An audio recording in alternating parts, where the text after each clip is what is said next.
All right. How about that? Now it's getting even better. Now we have close interactions, SLS camera stuff happening, attacks, it seems like, on Zach. Great stuff. So that was really, really good. First off, at the beginning of the segment, I loved all that badass equipment that they had there. That was really cool. Stuff that I wish that I could have when it comes to the kind of equipments. Me, I pretty much call myself a budget ghost hunter. Like if it's nice and cheap but effective, then that's the kind of stuff that I use. Static cameras, finally, they're using that. That's what I was just mentioning a minute ago.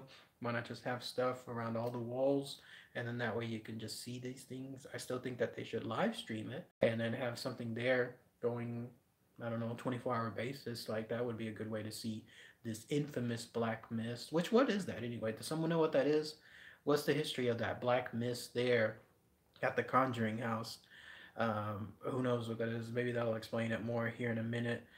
Chair creaking, that was another cool little bit. Yes, that does happen. I've heard it myself. Coolest thing I've ever heard myself. Like, imagine in this room that I'm in right now, there's a doorway near me.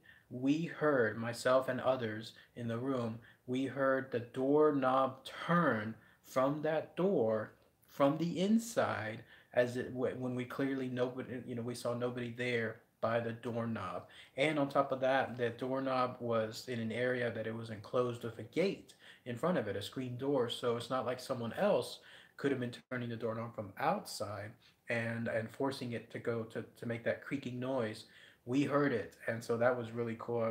One time when I was visiting someone else's house that was haunted, so that does happen.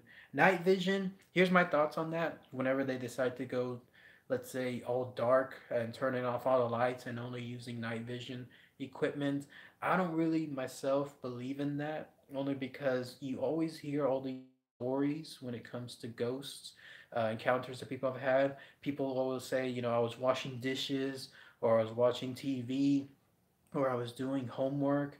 Another shout out, hello, hello. Videos are dope. Thank you, much appreciated. So when that happens, people aren't doing pitch darkness. You know what I mean? Like they're actually just taking care of whatever business they're doing around the house with all the lights on, like they are right now, and the ghosts come out. And so that's why I don't really believe in that night vision stuff where you have to have all the lights off in order to do an investigation. No, if the ghost wants to make their presence known, they'll make their presence known. So that's at least my opinion, and it's clear that with all the people that have seen these ghosts that they interview, that that's truly the case. Like that'll happen anywhere. Lack of sound can happen whenever you're doing EVP sessions. We've run into that where sometimes in some of the ghost investigations we've done, we spent a lot of time asking questions, get some ghosts to answer, and they never do. So it's hit or miss when it comes to that stuff. SLS camera, it works absolutely. I loved it that it captured. It's about to start right now, but I love that it captured those two figures, those actual two figures. That was pretty cool stuff. So we do have an SLS camera in our group too, and it's paid off in some cases. So I love that I have that there too. One last thing, no yelling. I don't recommend that when it comes to getting ghosts out. We treat ghosts with respect. The spirits that we do as far as the investigations, I don't like it that Zach does that and others do it as well. It's all about making sure that you ask things in a nice, calm manner. So, all right, everyone, it already started. I'll see you soon.